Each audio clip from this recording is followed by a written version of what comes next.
Apocalipse. Uma das primeiras igrejas seria Esmirna e a outra de Filadélfia. Nós temos mais 5 outras igrejas, completando 7 igrejas. Eu quero ler um texto com vocês. O primeiro texto está em Apocalipse, no capítulo número 2, o versículo de número 8 em diante. Depois a gente vai para Apocalipse, capítulo número 3, e nós vamos ler dos versículos 7 em diante. Mas antes disso eu quero te fazer um apanhado para poder a gente entender o que João escreveu para igrejas e por que ele foi usado por Deus por isso. Aquela perseguição que estava acontecendo com a igreja, a apresentação dos primeiros discípulos, João foi condenado aí para a ilha de Patmos, que era a prisão, uma prisão perpétua e inescapável, se assim a gente pode dizer. Não teria como fugir daquele local, porque era uma ilha.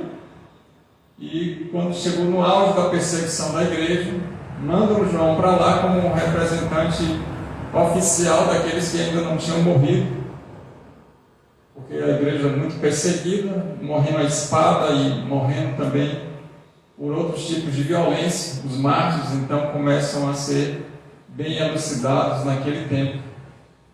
E quando não, as pessoas que estavam prendendo João e a perseguição do governo para com a igreja, nada mais, nada menos do que surge então a revelação do Apocalipse.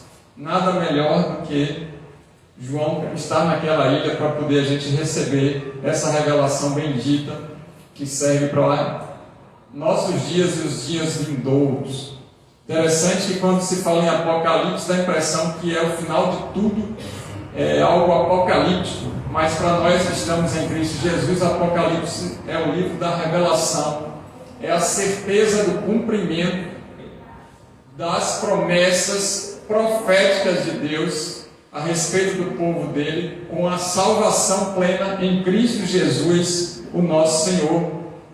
E daí vai escrever. João escreve para essas 7 igrejas cheias do Espírito Santo.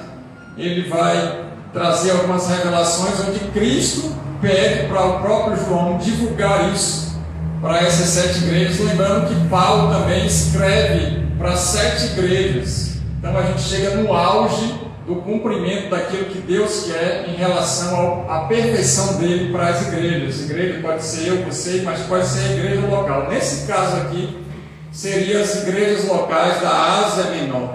Realmente, Deus, através de Cristo Jesus, mandou a mensagem para as igrejas locais. E dessas igrejas, das 7, se destacam 2, Esmirna e Filadélfia, e é essa que eu quero começar a ler com você a partir de agora, Apocalipse capítulo número 2 e versículo de número 8. Assim diz a palavra de Deus para nós. Escreva esta carta ao anjo da igreja em Esmirna.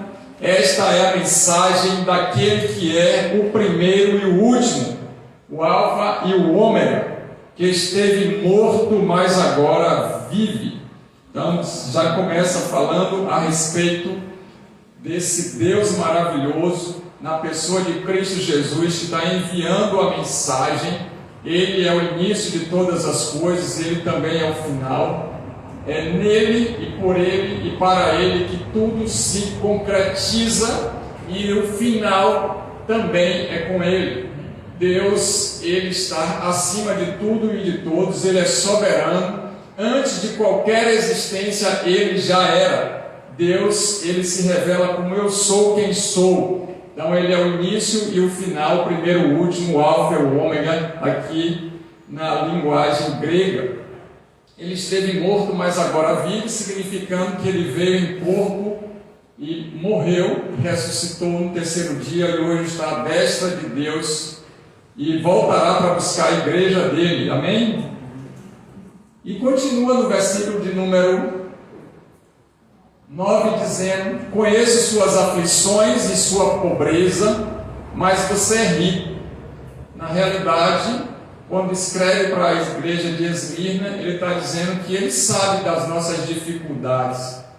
inclusive financeiras. Esmirna era uma igreja bastante pobre. Era uma igreja verdadeira, mas uma igreja pobre. E passava por muitas aflições.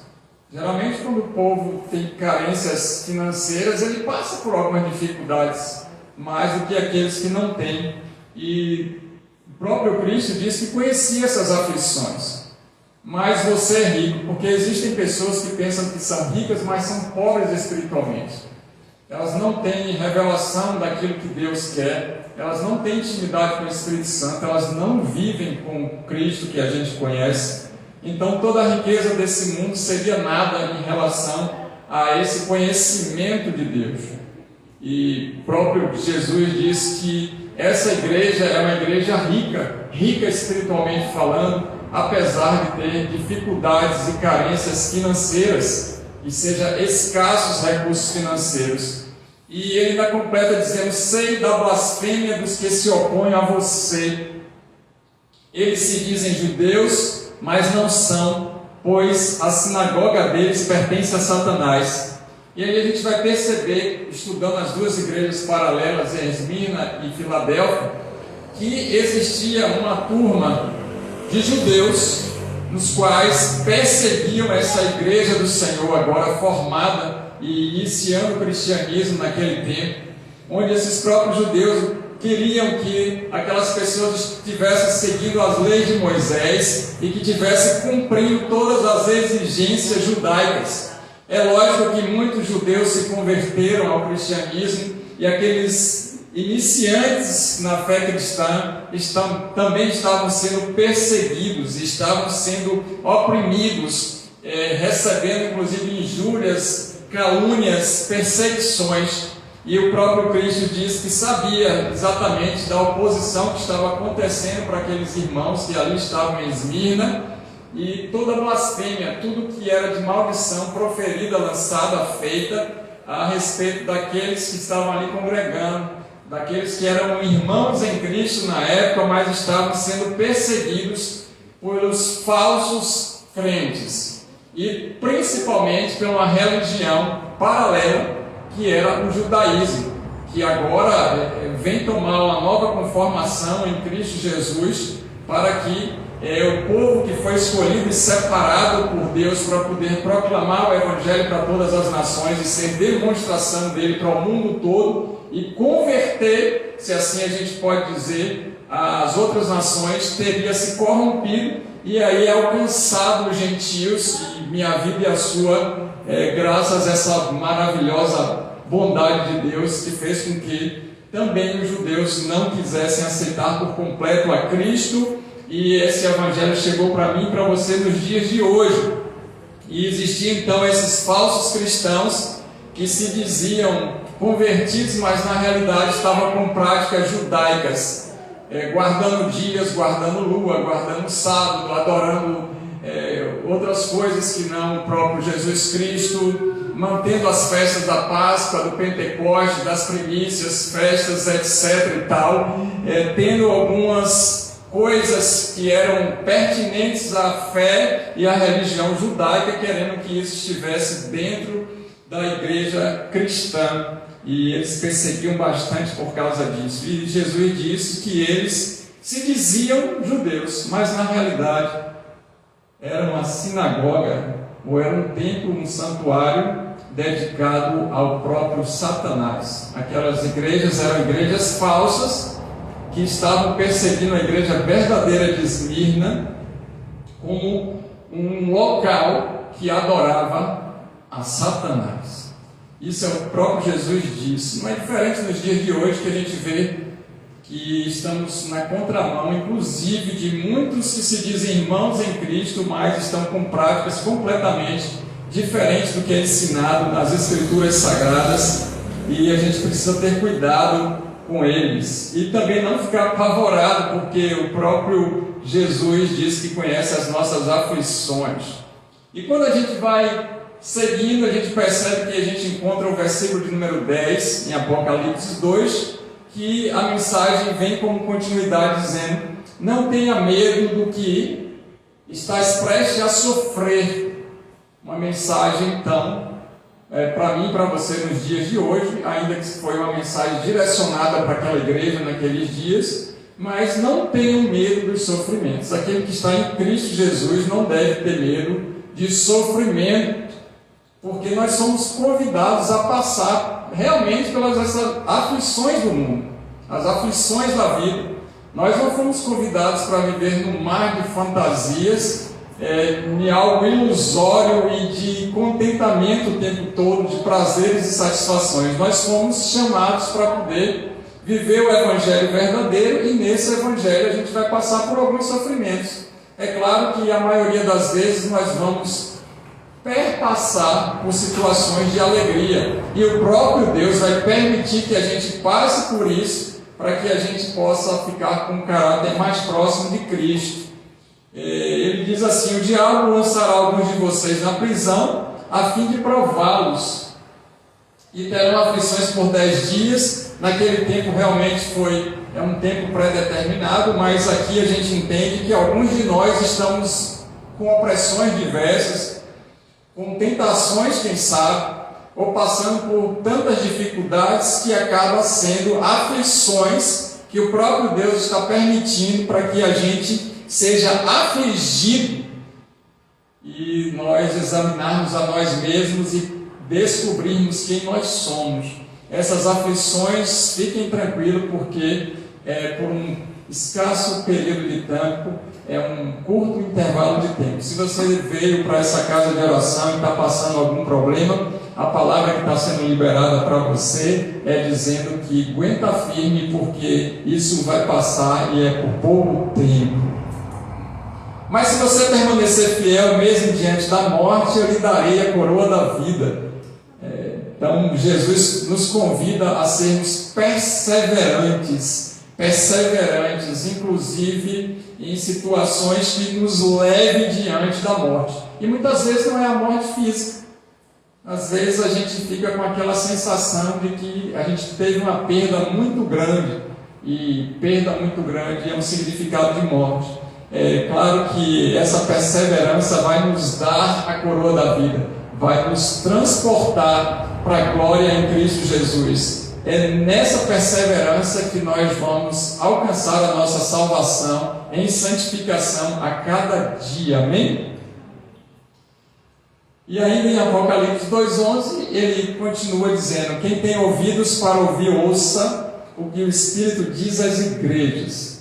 Então, se você está no Espírito, você está entendendo já a mensagem que está sendo traduzida para aquilo que você precisa nesses dias, porque o Espírito testifica com o nosso Espírito que somos filhos, e esse próprio Espírito Santo, que conhece o que está no coração e principalmente na mente de Deus, faz com que a gente possa compreender as Escrituras Sagradas. E ele diz que quem tem esse Espírito, e nós temos esse Espírito, precisamos estar atentos, vigilantes, ouvirmos e entendermos o que Deus está falando conosco nesses dias.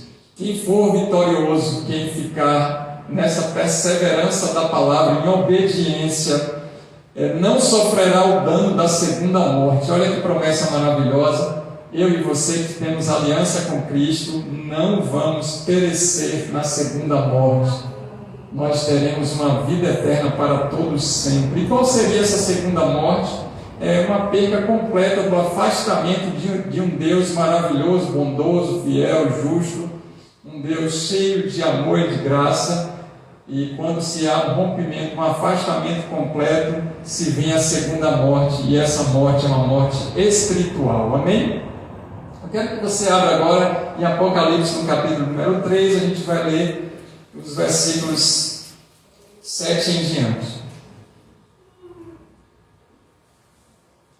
E aí está a igreja de Filadélfia.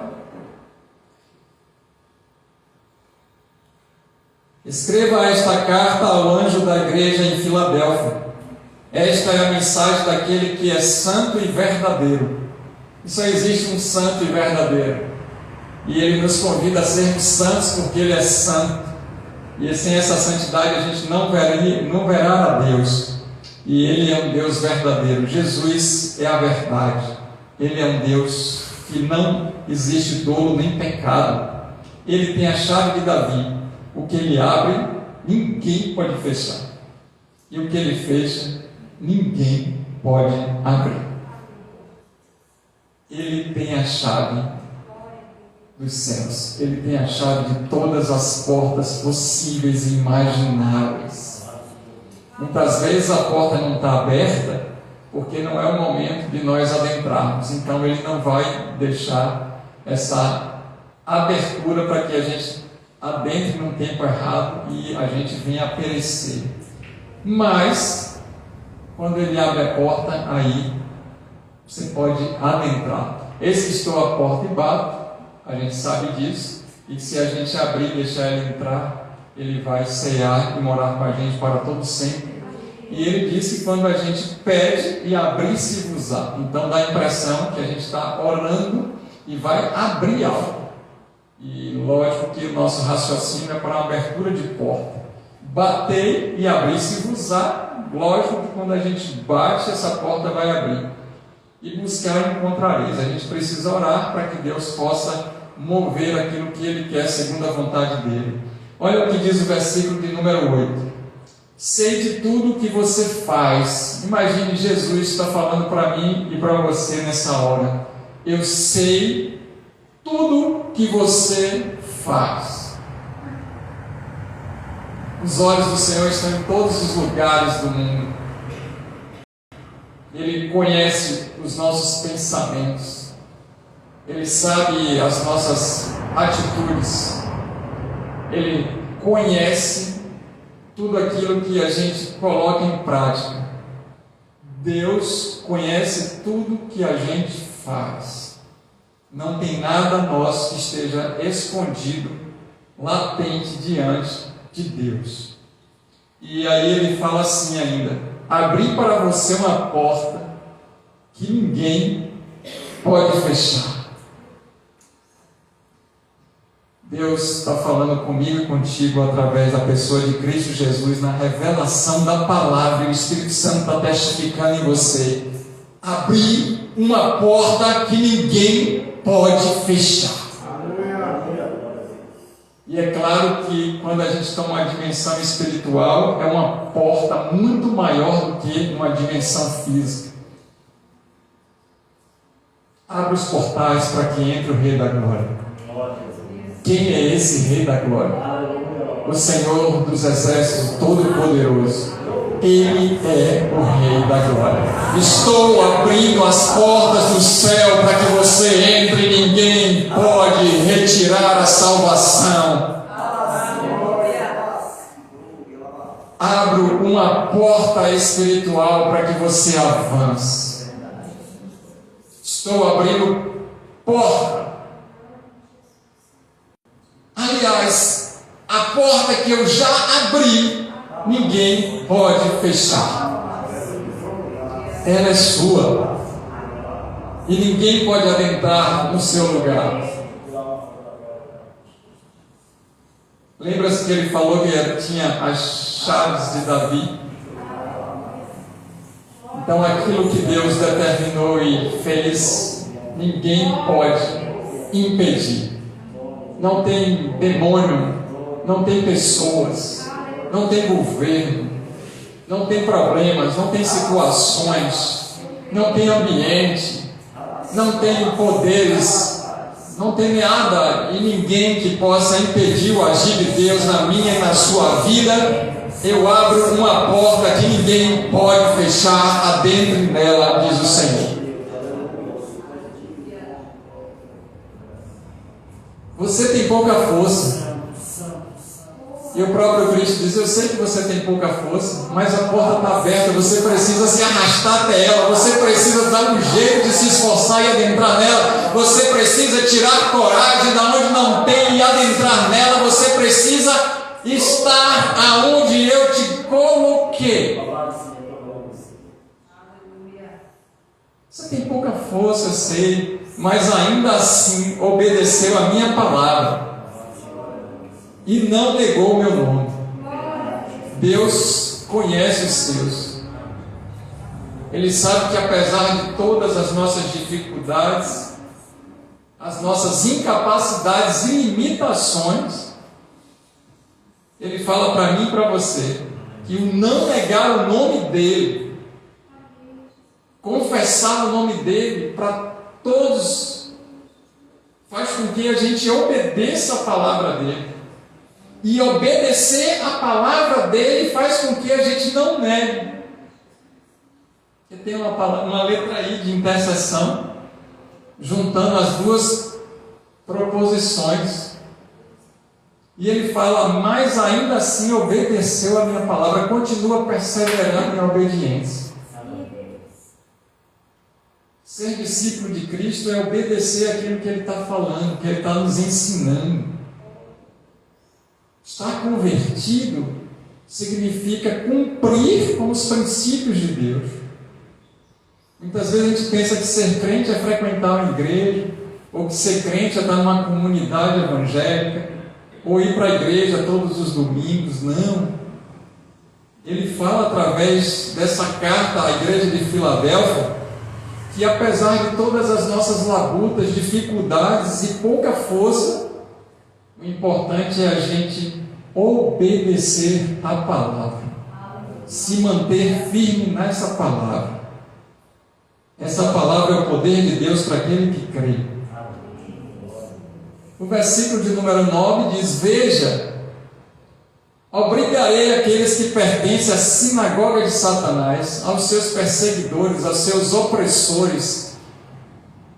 Farei com que os falsos convertidos, aqueles que se dizem crentes, mas não são, e que são mentirosos, e inclusive se dizem judeus, mas não são, estão com práticas que não condiz à verdade, virem e prostrem-se aos seus pés. Deus vai abater e humilhar todo aquele que se levantar contra mim e contra você. É uma promessa. Se a gente estiver vivendo em obediência à palavra.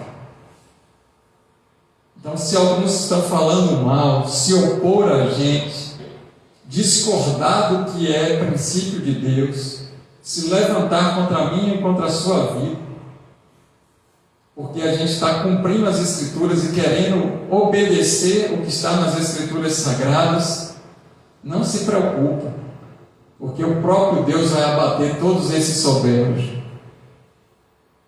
Continua firme, continua dedicado àquilo que Ele quer e deixa Ele agir na vida das outras pessoas. Ora e entrega ao Senhor. Horrenda coisa é cair na mão de um Deus vivo. Eles são, inclusive, mentirosos, que dizem conhecer a lei de Deus, judeus, que conhecem as Escrituras, mas não.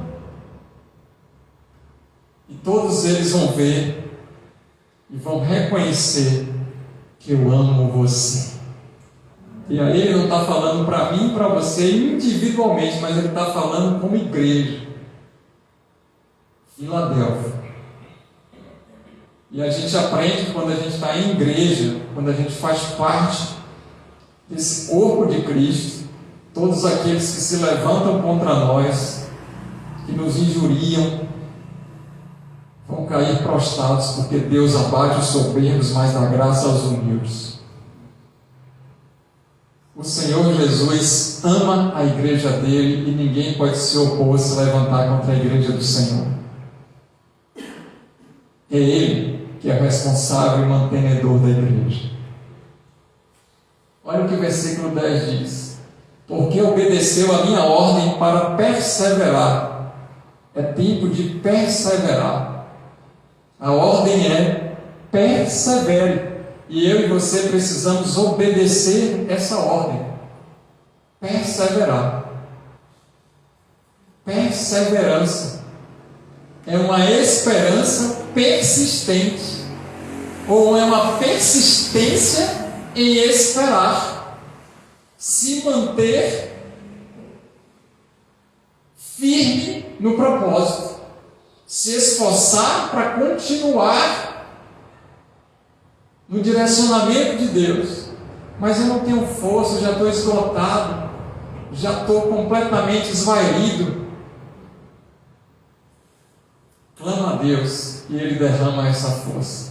A alegria dele é a nossa força. Quando a gente cai na graça do Senhor, porque a gente quer obedecer às Escrituras, Ele derrama sobre mim, sobre a minha e sobre a sua vida força.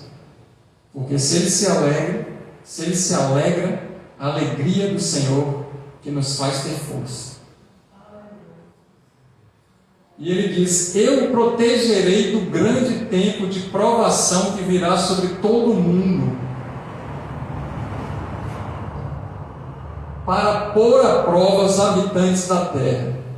Aí Ele está falando em algo que vai acontecer futuramente, mas todos os nossos dias de provações nessa vida. Deus é um Deus que nos protege na pessoa de Cristo Jesus de todas as provações. Ele deixa a gente enfrentar a provação, mas Ele está conosco para nos dar o escape.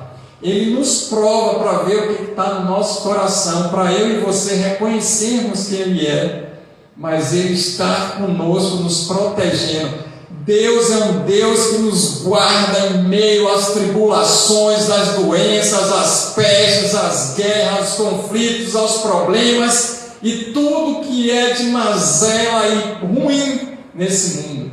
Deus nos guarda debaixo das asas dele. À sombra do Onipotente estaremos seguros. Ele é o nosso escudo e baluarte. Ele é o nosso socorro bem presente no momento da angústia. O Senhor nos guarda, Ele nos protege no tempo de tribulação, Ele nos esconde das armadilhas do inimigo, Ele livra nossos pés dos laços, dos embaraços, Ele nos liberta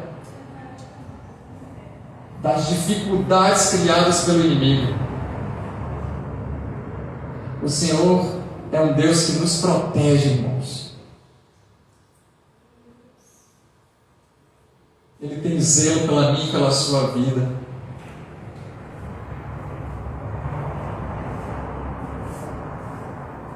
Veio em breve, versículo número 11.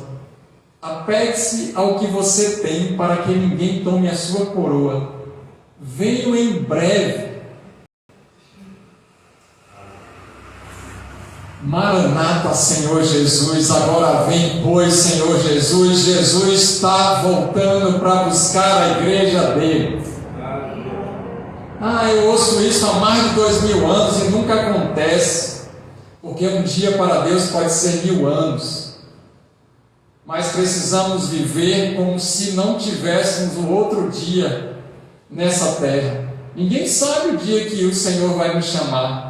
Existe inclusive uma parábola dizendo que aquele homem, ele tinha muitas terras e ele tinha armazéns para poder guardar toda a produção, e ele disse: eu vou derrubar alguns desses armazéns, alguns desses celeiros, vou aumentar para poder essa produção ser guardada, vou fazer e vou acontecer, amanhã, depois de amanhã e no outro dia farei isso, farei aquilo. E a história é centrada no seguinte ponto crítico: louco, você não sabe o que pode te acontecer no dia de amanhã. Ainda hoje você vai precisar prestar conta da sua alma. A gente não sabe o dia de amanhã, só Deus conhece o nosso dia de amanhã. Então a gente tem que estar preparado para que Cristo volte, seja pela morte física, seja pelo arrebatamento. A gente tem que estar preparado para se encontrar com esse noivo.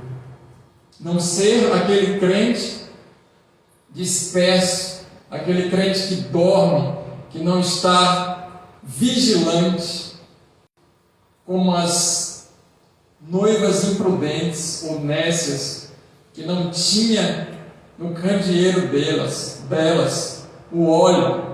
E quando o noivo volta, elas estão com o candeeiro apagado. E elas não adentram na salvação, na vida eterna, porque não estavam preparadas, cochilaram, perderam tempo da visitação do Senhor. Que não sejamos dessa maneira, mas estejamos cada dia em busca do conhecimento profundo da verdade de Deus, para estar junto com Ele. E se Cristo voltar para a gente abrir os olhos, estaremos na glória. Apegue-se ao que você tem. Aí ele não está falando sobre apego financeiro, material, sobre manter-se com as riquezas desse mundo, porque o contexto não é esse.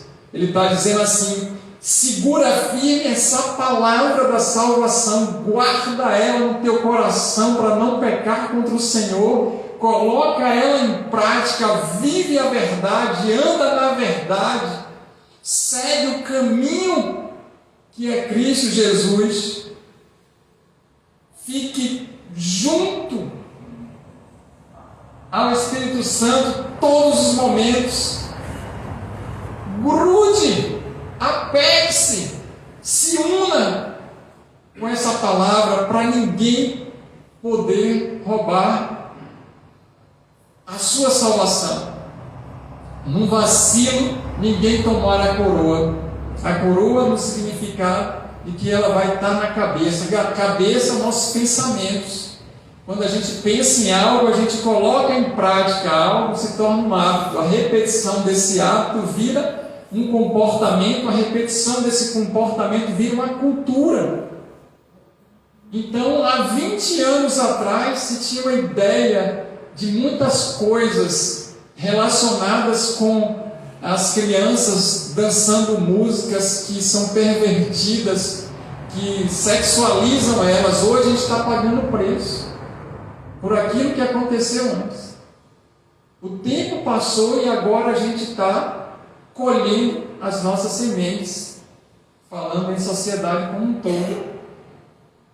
Achava que era bobagem, não, está dançando, os pais davam risada, a família colocava isso nas festas, e agora as crianças estão grávidas, mães solteiras que não estudam, não trabalham, não produzem e provocam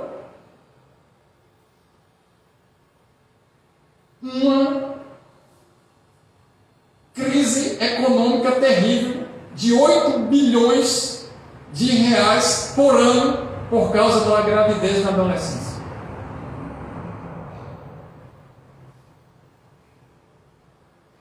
R$8 bilhões com essas moças que não trabalham, não estudam e não fazem nada. Mas tudo começou na erotização dessas crianças. Precisamos cuidar das nossas crianças, amém?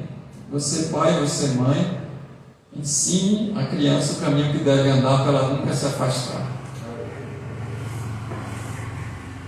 Então a gente tem aí droga, narcotráfico, jovens morrendo precocemente, tudo atrás de um liberalismo, de uma cultura de liberalidade, onde virou-se uma anarquia.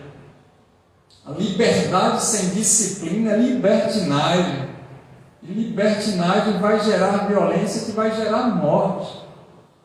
Apegue-se à palavra de Deus para que ninguém possa tomar aquilo que está na nossa mente como governo. Se quem domina a nossa mente é a palavra de Deus, a gente vai fazer de acordo com os princípios de Deus, vamos colocar em prática os princípios de Deus, e a sociedade vai ter uma cultura de acordo com os princípios cristãos. Se a mente estiver cheia de outras coisas que não os princípios de Deus, é lógico que essa sociedade vai estar corrompida e ela vai se acabar por si mesma. Lembrando que tudo que tem de liberdade e de produção social, intelectual, de crescimento econômico, graças ao cristianismo, que as pessoas e a mídia não gostam de falar isso. Mas toda nação que nasce através dos princípios cristãos, elas são as maiores produtoras de tudo que você imaginar e são as maiores e melhores nações que existem, em termos de sociedade, em termos de cultura, em termos de economia.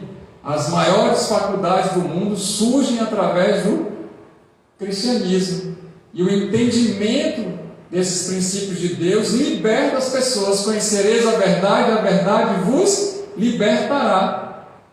Todos os princípios de liberdade que estão nos nossos códigos, se não quase todos nos nossos códigos, na sociedade mundial, está relacionado com o cristianismo. Nada contra as outras religiões, mas quando a gente vai estudar a história, a gente percebe que todas as fundamentações de liberdade estão fundamentadas no cristianismo. O direito a voto das mulheres, a participação social das mulheres. Então o feminismo vem trazer algo completamente diferente. Por não absorver aquilo que está na raiz da situação. E aí inventam, faz uma maquiagem para poder tirar os princípios do cristianismo. Mas se a gente for estudar realmente, a gente percebe que uma sociedade livre, democrática e próspera é porque ela é cristã. Meu Deus! Agora, não tem nada de ser um país laico e gostar de uma outra religião, servir um outro Deus. Isso não tem problema. Cada um tem a liberdade de escolher o que quer. Mas como Josué diz, eu e minha casa serviremos ao Senhor. Se tem algo de participação feminina na sociedade hoje, graças ao cristianismo. Se a educação chegou para vocês jovens e a vocês adultos, é graças ao cristianismo. Se o emprego chegou, graças ao cristianismo. Se as guerras cessaram, graças ao cristianismo. Então, tudo que é de bom na sociedade é graças ao cristianismo. E ponto final. E aí ele fala: tome sua coroa para ninguém roubar de ti. Guarda aquilo que Deus te deu. Guarda essa palavra no teu coração. E o versículo de número 12 diz: o vitorioso se tornará coluna do templo do meu Deus, de onde jamais sairá. Coluna do templo significa aqueles que vão sustentar, dar sustentabilidade na casa de Deus. Se você continua em obediência à palavra, certamente Deus vai te colocar numa posição espiritual para ser um oficial da igreja dele, para poder ajudar na linha de frente de batalha, para que você possa ser um sustentáculo dentre outros daquele santuário. Isso fisicamente falando, mas espiritualmente está dizendo, lá na eternidade Deus vai te colocar num lugar diferente, porque é uma promessa. Escreverei nele o nome de meu Deus, e ele será cidadão da cidade do meu Deus. Aqui você pode ter o seu nome que seus pais colocaram, mas lá você já tem um outro nome dado pelo Senhor, que um dia você vai conhecer. E já está escrito teu nome lá. E você é cidadão dessa cidade, onde o governo lá é teocrático. Deus é o próprio governante, rei do universo. A nova Jerusalém, que desce do céu, da parte do meu Deus. Vem o teu reino, a manifestação do reino de Deus através dos nossos comportamentos, a manifestação do reino de Deus na vida das outras pessoas pelas nossas ações.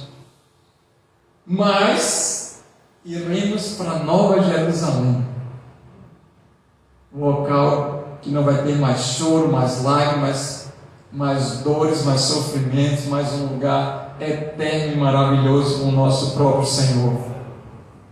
e também escreverei nele o meu novo nome. Você já tem um novo nome escrito. Quando você chegar na glória, você vai conhecer. Que maravilha, Senhor. Então, se você não gosta do seu nome, fica tranquilo. Não precisa nem gastar dinheiro em trocar sua identidade, porque lá você já tem um novo nome na eternidade. E eu creio que esse nome que Deus deu não deve ser feio, e você vai vibrar e amar para sempre, porque Ele é o próprio nome do teu Espírito que se relaciona com esse Espírito de Deus. Amém? Tudo que vem de Deus é bom, perfeito e agradável. Quem tem ouvidos para ouvir, ouça o que o Espírito diz às igrejas. É o que termina a carta de Filadélfia. Amém? Eu quero trazer agora um resumão para a gente entender o que Deus falou conosco através desses dois momentos de capítulo, tanto no capítulo número 2, na parte da igreja de Esmirna, quanto no capítulo número 3, na parte da igreja de Filadélfia. E a gente agora vai juntar uma com a outra para a gente ver o que Deus está ministrando nas nossas vidas para esses dias, tanto como igreja local, mas também como aquele que é templo, ou aquela que é templo e santuário do Senhor. Esmirna e Filadélfia. Veio um elogio da parte de Jesus dizendo que Esmirna é uma igreja íntegra e Filadélfia é uma igreja perseverante e obediente. Então o Senhor nos convida para sermos pessoas e refletirmos isso como igreja na sociedade, uma igreja inteira, uma igreja íntegra, uma igreja que, apesar de pobre e que tenha perseguição e sofrimentos, é uma igreja que as pessoas sabem que existe a presença de Deus. Eu e você somos santuários do Senhor e precisamos ser pessoas inteiras, pessoas honestas, pessoas boas, entre aspas, e pessoas que reflitam a glória de Deus. Quando a gente junta essa situação de Esmirna com Filadélfia, a gente percebe que lá em Filadélfia aconteciam as mesmas coisas em uma outra terra, em uma outra região que acontecia em Esmirna. Essas duas igrejas passavam por perseguições, sofrimentos, principalmente daqueles que se diziam crentes e não eram. Alguém quer fazer aliança com Jesus, né? Para poder vir para uma dessas duas igrejas? Então, os ensinamentos errados, as opressões erradas, as opressões provenientes dos ensinamentos errados, as perseguições, as duas igrejas eram muito próximas nisso. E o destaque, quando a gente lê o texto, é que Filadélfia era uma igreja perseverante. O Senhor Jesus nos estimula a perseverarmos, porque aquele que perseverar até o fim será salvo. E também obediente. Precisamos ser íntegros, perseverantes e obedientes. São dias de mantermos a integridade. Nada de desvios de caráter. Buscar a Deus para Ele poder moldar a nossa vida, para poder transformar o nosso mau caráter, retirar o que não presta de nós, para nos tornarmos pessoas de caráter. Porque o caráter é maior e melhor do que riquezas. Caráter é aquilo que Deus sabe quem nós somos quando estamos sozinhos. A igreja tem que ser uma igreja que inicie algo e vá até o fim. Perseverar. Então, se Deus te chamou para algo, continua semeando. A gente não sabe o dia que vai produzir, mas uma coisa é certa: vai ter colheita e em fartura, porque é a promessa de Deus. Às vezes a gente está passando por uma dificuldade e a gente quer abrir mão logo. Desistir é o mais fácil, mas o convite de Cristo para mim e para você é para perseverar. e obedecer a palavra. E às vezes está sendo derrotado nas batalhas da vida e está caindo porque não está obedecendo às Escrituras. Quando a gente vê o combate ali de Josué, numa cidade pequena de Ai, não tinha como perder, mas não estava caminhando em santidade. Como é que vai ter vitória sem santidade? Não tem. O reino das trevas, ele é verdadeiro. E ele vai se apegar em algumas situações. Se a gente não estiver andando de acordo com as Escrituras Sagradas, a batalha vai ser dolorosa, dificultosa, problemática. Porque Deus não vai manifestar a glória dele em meio a um povo que não está de acordo com as Escrituras, que não está em uma vida de santidade. Mas, se estivermos íntegros, perseverantes e obedientes, ainda que tenhamos pouca força, o Senhor já nos deu vitória. A promessa é que a gente pode não ser rico. Aliás, ele nos chama até de pobre. E esse pobre aqui não está falando de pobre de espírito humilde. Ele está falando aquele que não tem condições financeiras mesmo, que passa necessidades diversas. Apesar dos nossos sofrimentos e apesar da nossa pouca força, nós somos vitoriosos. Você crê nisso? Amém. E aí ele fala para Esmirna: ser fiel até a morte. Não abandona a fé, não. Continua na fé. Fiel, da raiz da palavra fé. Tenha convicção que Deus é contigo para mudar qualquer situação e para operar aquilo que Ele quer.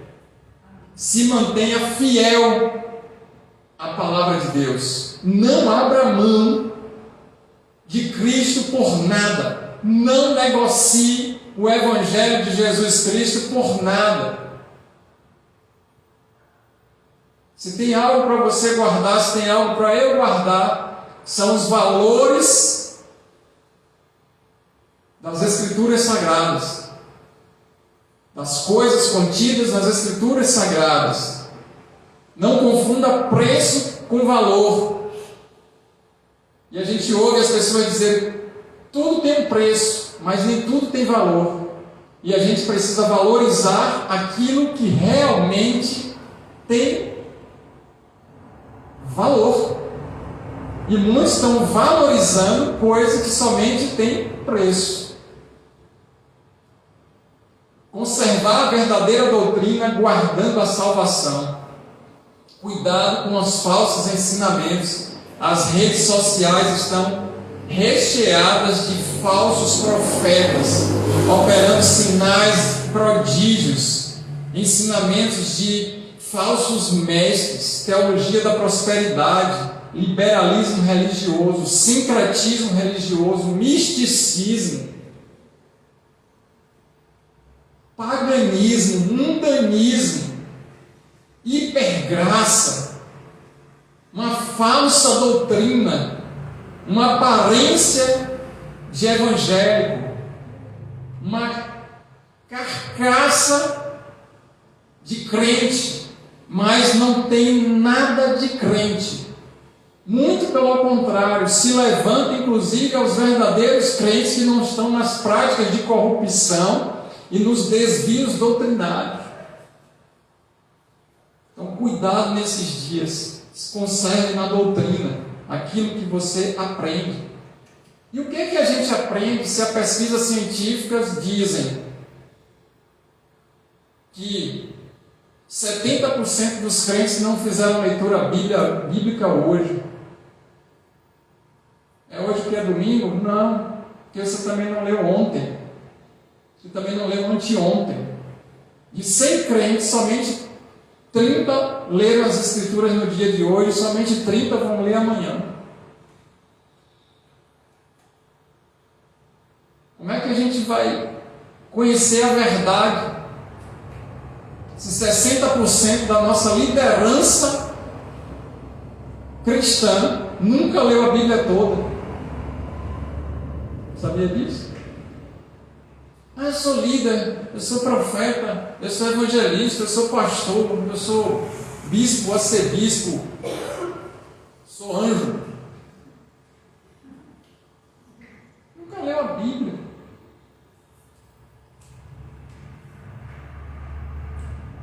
E aí quando vem números, a gente não vai ler. Não vai falar daquelas descendências, filho de não sei quem, se a cara já desistiu, ali já foi. Aí já leu a Bíblia toda já, exceto números, então não leu todo. E hoje com a tecnologia não tem desculpa para não ler a Bíblia. Ah, mas eu sou analfabeto. A fé vem pelo e ouvir? Ah, pensei que era a fé vem por ler. Ainda que a gente possa ler, e aí vai se transformar em som para a gente ouvir. Baixa o aplicativo. 10 anos atrás, a pessoa não tinha nada, mas tinha uma antena parabólica. Você lembra desse tempo? Hoje a pessoa não tem nada, mas ela tem um celular. Então não tem desculpa para não ouvir a palavra de Deus através de aplicativo.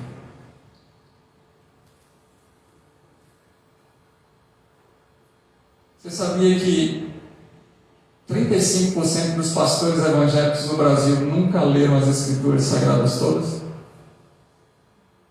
Você sabia que 90% não tem formação teológica? Você vai para o médico, ele não é formado, mas disseram que ele era aquela pessoa que fazia as consultas e que sempre acertava alguma coisa. Aí você senta, toma um remédio, ainda leva a sua família toda durante muito tempo para ficar sendo acompanhado por esse doutor. Beleza? Ou você, quando souber que ele nunca leu livro nenhum, porque aqui tem 60 e quantos livros? Sim. Esse doutor que você foi nunca leu livro nenhum. E quando ele leu malmente alguma coisa e falou o que os outros estavam falando. Então, o que os outros estavam falando? Se a gente botar algumas luzes coloridas na igreja e pintar o fundo de preto, vai dar certo. Nada contra aqueles que fizeram isso. E aí está todo mundo fazendo e a gente não sabe nem o que está fazendo. Uma massa de manobra, fazendo tudo que os outros estão fazendo, como um papagaio, repetindo coisas que não sabe nem o que está falando. Você continuava com seus filhos e deixava os seus netos serem consultados por esse doutor? Creio que não. E como é que você senta na igreja para poder ouvir uma pessoa dessa falando e continua congregando com ela? Você está aqui comigo, mas você não sabe também se eu sei nada. Liga para o seu pastor, conversa com ele, eu também preciso. Amém? Como é que você tem certeza que você está na igreja verdadeira? E se eu estiver inventando um bocado de coisa aqui e mentindo para você? Eu estou interessado no seu dinheiro. Como é que você sabe?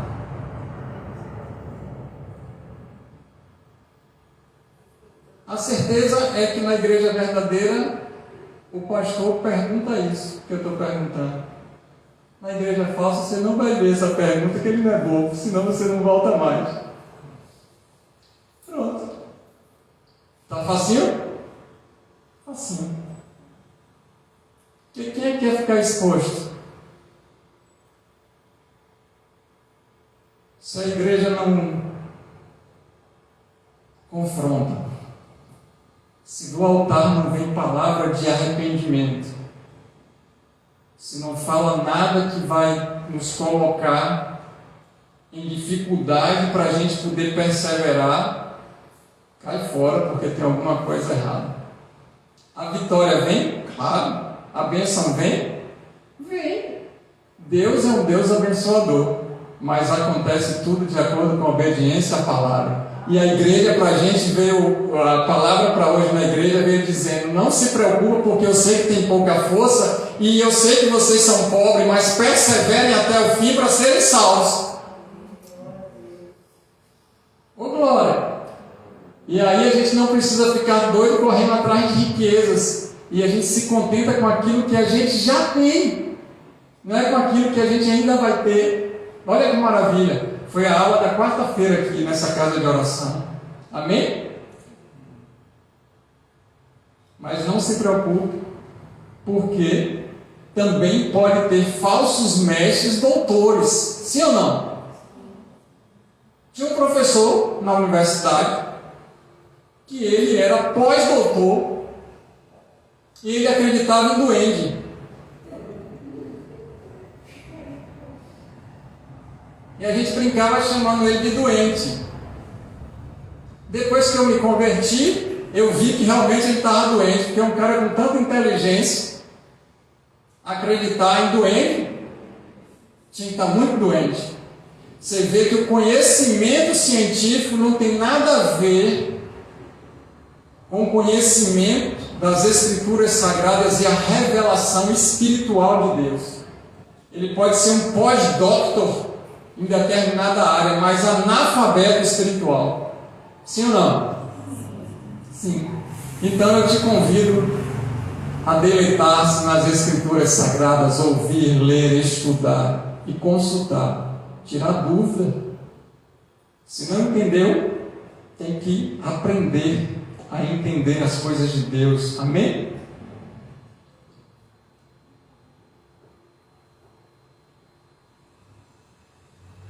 Olha só o que ele coloca agora para Esmirna e Filadélfia. Galardão ou presente maior que pode alcançar: receber a coroa da vida, a salvação eterna em Cristo Jesus para sempre. Amém. E para Filadélfia ele fala: uma porta aberta que ninguém pode fechar, e que essa igreja seria protegida no momento da provação. Ei, Deus está contigo nesse momento de dificuldade que você está passando, e Ele te guarda de todo o mal e te protege nesse momento. Deus está conosco nos momentos alegres e tristes, nos piores momentos, nos melhores momentos da nossa vida. O Senhor guarda a nossa alma para sempre. E tem uma porta da salvação para você receber para sempre essa coroa eterna, e ninguém pode fechar. Nada e ninguém pode nos separar do amor que está em Cristo Jesus, o nosso Senhor. Segure essa palavra de Deus para você. Se você queria uma resposta sobre algo, Ele está dizendo que a porta está aberta e ninguém pode fechar. Quando ele fala ninguém, é porque não existe nenhum ser, nenhuma criatura ou nada que possa fechar essa porta. Agora, a gente pode fechar a porta que Deus abriu, ou pode não querer adentrar nela. A porta da igreja está aberta, mas nem todos vieram para o culto hoje. Olha quantas cadeiras tem vazia. Então, nem todos adentraram na porta que estava aberta, sim ou não? Sim. E se a gente não quiser adentrar, Deus não vai forçar. Agora, a gente pode entrar nela, porque está fechada, ou melhor, está aberta e ninguém pode fechar. Então, se a porta está aberta e ninguém pode fechar, e é de Deus, adentra nela. Como é que eu sei que a porta é de Deus? Se está de acordo com as Escrituras Sagradas, se a gente não vai cair em pecado nem corrupção, se a gente não vai fazer aliança errada, se a gente não vai ter nada que seja embaraço. Então, a porta que Deus abriu, quem é que pode fechar? Ninguém. Ela já está aberta, avança. É tempo de adentrar nessa porta aberta. E para encerrar, a desaprovação para essas duas igrejas, nenhuma. Não houve desaprovação. Por isso que eu trouxe essas duas igrejas, que foi aquilo que o Senhor falou comigo. É dessa maneira que eu quero a minha igreja para esses dias. Então a gente pegou as duas igrejas, mesclamos as duas, juntamos as duas para extrair aquilo que Deus quer para mim, para você e para a igreja local. que nós não sejamos desaprovados. E para isso precisamos perseverar, ser obediente e viver uma vida de integridade, em busca da santidade, uma vida de oração, de constância na palavra, uma vida de dedicação ao Senhor, uma vida de entendimento daquilo que Deus quer. E qual seria o julgamento então para essas duas igrejas, enquanto para as outras, se não se arrependessem, não voltassem atrás, não corrigissem o erro, seriam reprovados e perderiam a salvação? Para Esmirna e Filadélfia não há julgamento, não há condenação para aqueles que estão em Cristo Jesus, o nosso Senhor. Já não há condenação mais para mim e para a sua vida. Amém? Apocalipse, tanto no capítulo 2, quanto no capítulo 3, versículo 11, na parte A, quanto no versículo 13, referenciando a igreja de Esmirna e Filadélfia, fica para a gente. Quem tem ouvidos para ouvir, ouça o que o Espírito Santo diz às igrejas. Se você tem ouvido, ouça. E esse sentido aqui é: entenda o que Deus está falando e coloque em prática para permanecer para todo sempre. Amém. Fica de pé.